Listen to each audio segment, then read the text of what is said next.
Hello and welcome to another lesson on Islam. Today we are looking at Islam practices, specifically the 5 pillars and the 10 obligatory acts.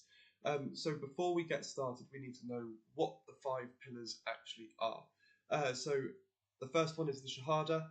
We also have Salah, as well as Saum, Zakat, and Hajj. Now, the idea of what we're going to do over the next few slides is we're going to break down each of these pillars, and we are going to look into exactly what it is that Muslims have to do and why they have to do some of these actions. So, obviously, as we said, the first one is the Shahada. Now, the Shahada is a really crucial part for Sunni Islam as well as Shia Islam, but we'll talk about that later on.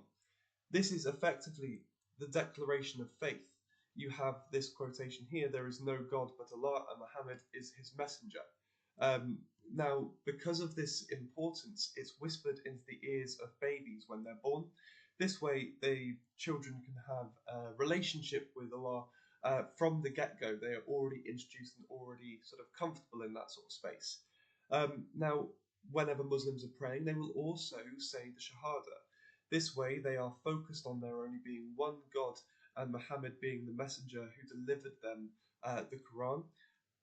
This main belief then is representing the idea of Tawheed, this idea of the oneness of God.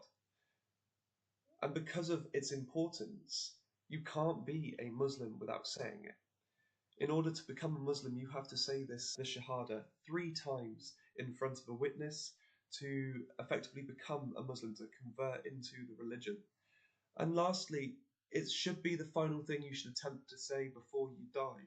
This again, the idea that if you can represent that you have that fundamental belief in that one God, that you might be able to reach salvation, you might be able to get into Jannah. We then move on to look at Salah. Now, Salah is when you have to pray 5 individual prayers throughout the day. Now, depending on whether you are Sunni or Shia, this may differ, because as we'll talk about later on, Salah is also a practice that Shia Muslims will do, not just Sunni, as it is part of the 5 pillars. So they have 5 individual prayers that they have to say throughout the day. Now, the reason they believe this is the case and why it's so important is because when Muhammad went on the night journey, which is where he gets onto the winged horse Al-Buraq, and it takes him up to heaven. He speaks to some of the prophets, and he gets instructed that Muslims must pray 5 times a day. We then see that because of this instruction, that Allah states that He will listen to every single prayer for anyone who is calling out to Him. So we see that there in the Quran. Now, throughout the day, praying 5 times can be quite a challenge. When you see that it is before sunrise, after midday, just about late afternoon, just after sunset, and sometime then between sunset and midnight. Throughout the day then, those are some really key moments in time. You're going to be maybe at school or at work, then you'll be, trying to get dinner, going to bed. All of these life things have to get put on hold at times so that you can pray. Now, in most industries, they will allow for Muslim members of staff or Muslim students to go and pray at the needed times. But obviously, it doesn't make it any easier. When Muslims pray, they have a particular day where they have to go to the mosque, which just increases that challenge. This idea of the Jummah prayer, going to mosque on Friday for a special prayer. If you are able to go, you should go to the mosque for that prayer. However, in some situations, Muslims might decide they want to pray by themselves or pray at home if more convenient. This would be more commonly known as a dua prayer, sort of a private prayer which is maybe outside of the main 5, but is more privately done and maybe about something specific that's going on in your life. Now, there are some rules when it comes to praying. For many Muslims, they have to face the Kaaba, no matter where they are in the world. They all have to face towards that one place, showing the oneness in their community. The word is the Ummah, that Muslim community, showing their oneness by all praying and facing the same direction. But before they can pray, they have to wash. They have to perform what they call wudu, which is washing over the parts of their body which will touch the ground, as well as their eyes, their nose, their ears, and some of these sort of places where you'd want to be seen as clean. You're about to go in and pray to your God, so you're going to want to have yourself presented in the best way possible.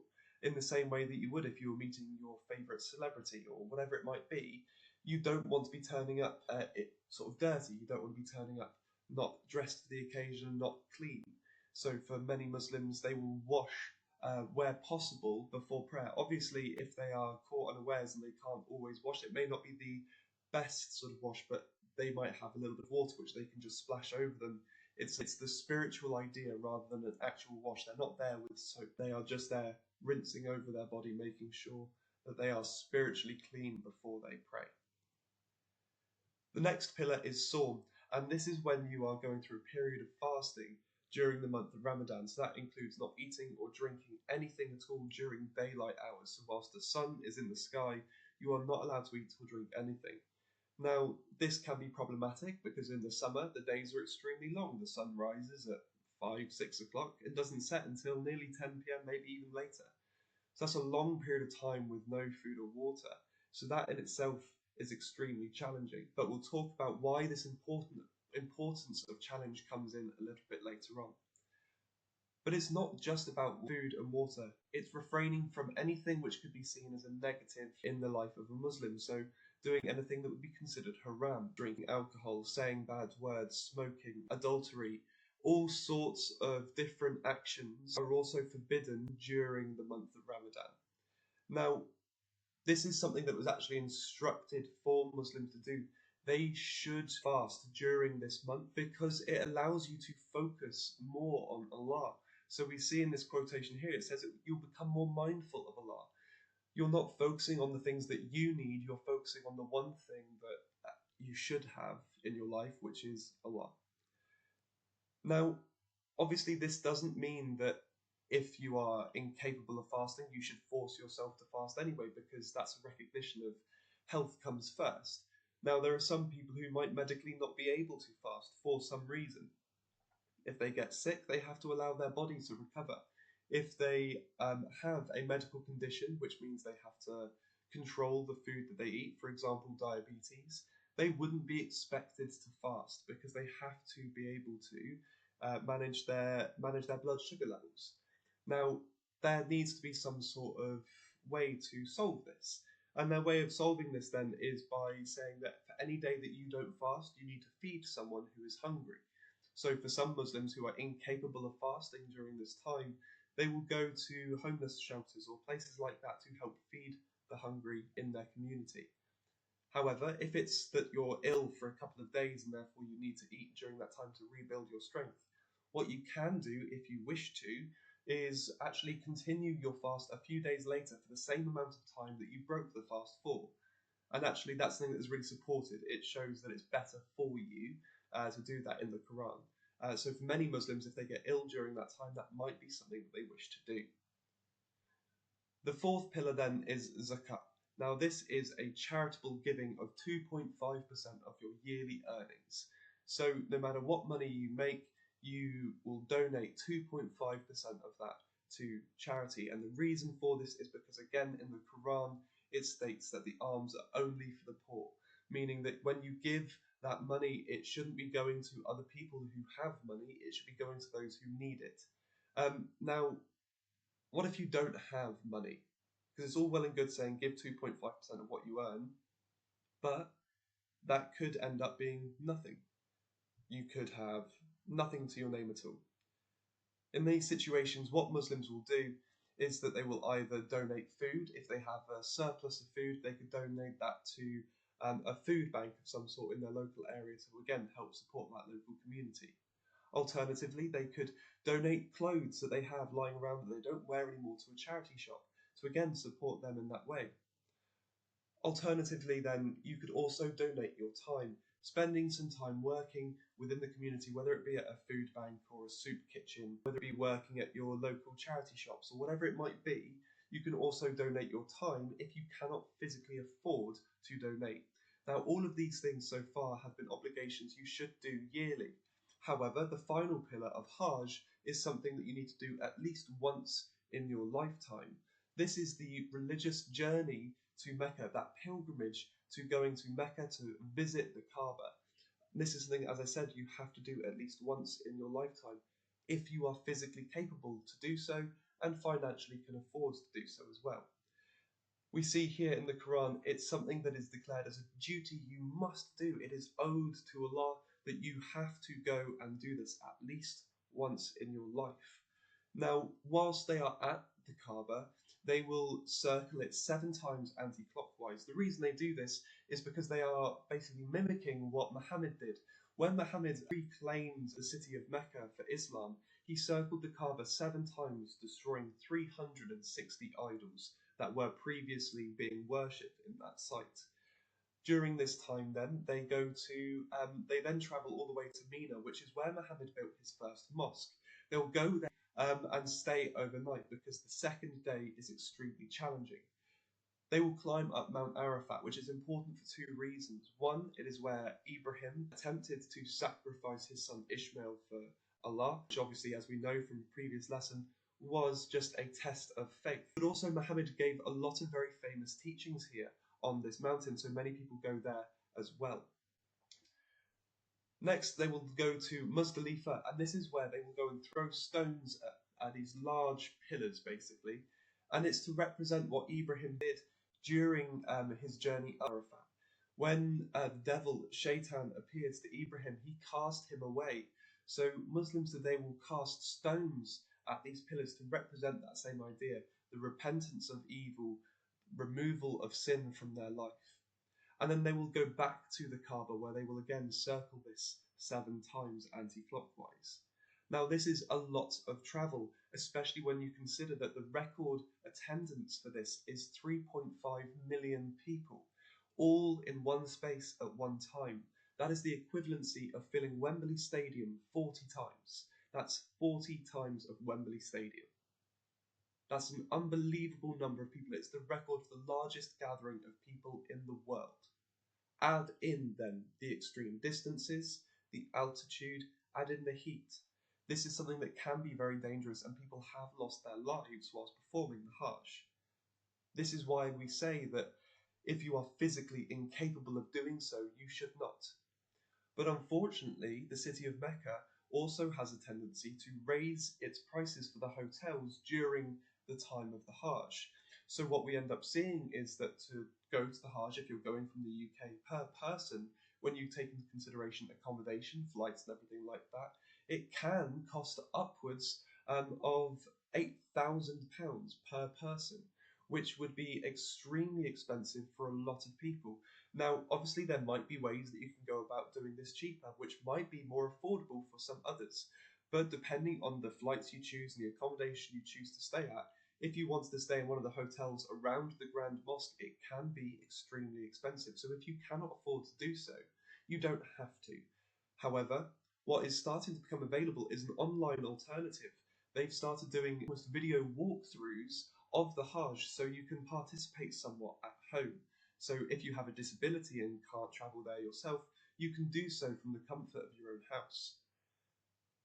Very quickly then, we need to check that we have remembered all 5 of these pillars. I'm going to show you the 5 pillars. I would like you to write down for me the names of all 5 without looking at your notes.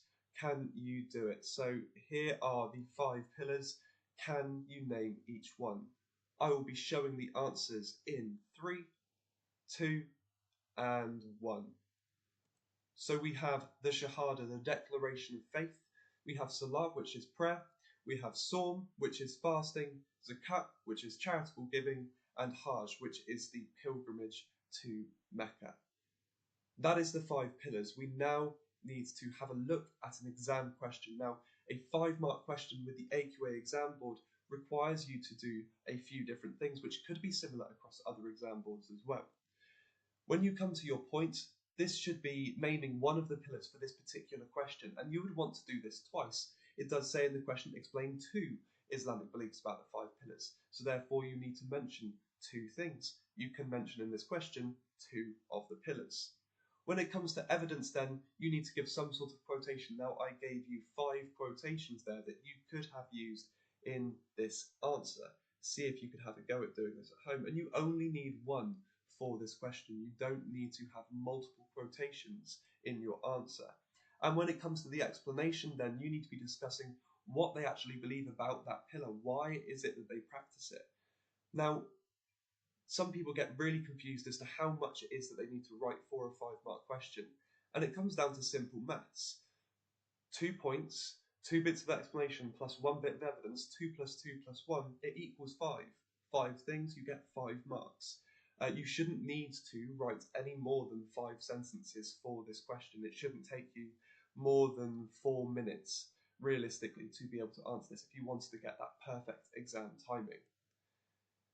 We next have to come on to looking at the 10 obligatory acts. Now, what you'll notice is that the first 4 are actually the 5 pillars. So when it comes to remembering the 10 obligatory acts and the 5 pillars, it's actually quite straightforward because 4 of them you've already got. Now, the reason they don't include the Shahada is because you can't be a Muslim without saying it.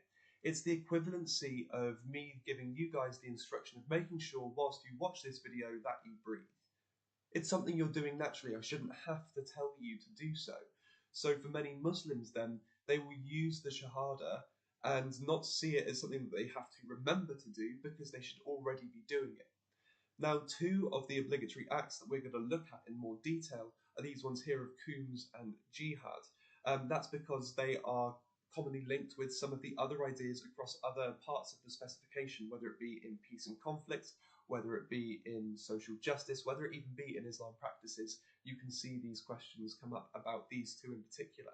Now, although it is useful to know all 10, it is not an obligation. So if you can remember the 5 pillars and Khums and Jihad, you're well on your way to being able to answer any question that could come up about the 10 obligatory acts or the 5 pillars. Now, Khums is an extra part of charity. This is giving 20% tax on any profit that has been made within the year. Now, this is as an addition of the 2.5% of zakat that they pay because that is still one of the obligatory acts. So they have the obligatory act of zakat and Khums. So if their profits are up, they have to give 20% of that profit. However, if their profits are down and they do not have that money, in the same way with zakat, they do not have to pay anything. It is not an obligation if they cannot afford to do so. But again, they might decide to give another payment later on, which is something called sadaqah. Now, this is an idea of just generous giving, which is of choice. You do not have to do it. It's not a compulsion. But they may choose to do this at another point when they can afford to do so. We also have this idea of jihad, which breaks into 2 different ideas. But to understand what jihad means, it just means to struggle. Now, this is something that was commonly misrepresented in the media, commonly linked with ideas of terrorism, because of a complete misunderstanding of one aspect of jihad. Now, greater jihad is the struggle for your faith. Now, earlier I was mentioning why everything was a challenge, why everything was hard. And the Shia Muslims is because of this idea of greater jihad. The actions of their faith should be hard because it shows your commitment to Allah. So this idea of going on pilgrimage, for example, it's physically demanding. It costs a lot. So it demands a lot from an individual and is going to be a challenge that is helping them fulfill greater jihad. Whereas lesser jihad is actually the defense and the struggle to defend your faith. So when you feel as if your faith is being attacked, you should be able to defend it. Now, that could be verbally, but in some instances that could also be physically, as long as the correct conditions are met. It has to be a justifiable cause. It has to go through religious authority. It has to be the last resort. It can't be for the aim of conversion. So you have all of these ideas linking to, protecting the religion. However, the media for many, many years misconstrued this idea that because Muslims were acting violently, that this is what jihad was, when this was completely false. You see here a quote from Quran that basically, if you are defending your faith, if you're acting in the way of God, whether you're victorious or not, you will receive a great reward. You'll be seen favorably by Allah by performing lesser jihad in situations where that might be necessary.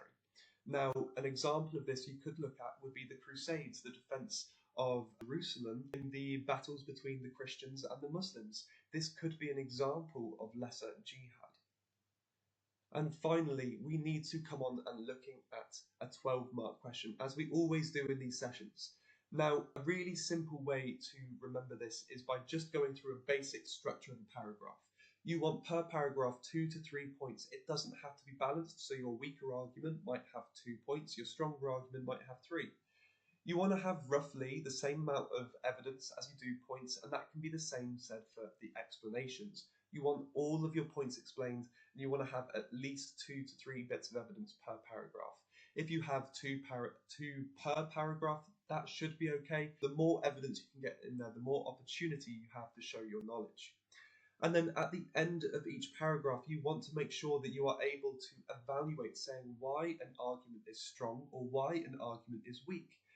This is a really important thing because to get into that top band of the marking criteria, you need to show you have weighed up the arguments, you have justified why you have chosen one particular way over the other. Now, as I've said in the past in previous videos, that sometimes people really struggle to find quotations that link with their points. So I've always suggested this idea. Find the quotes first, link your points to them. So fasting being important, we've got 2 quotes there. Now, although this is an extremely important practice, I would personally say this is a weaker argument because not everybody can do it. People with diabetes, for example, are not going to be able to participate in the same way.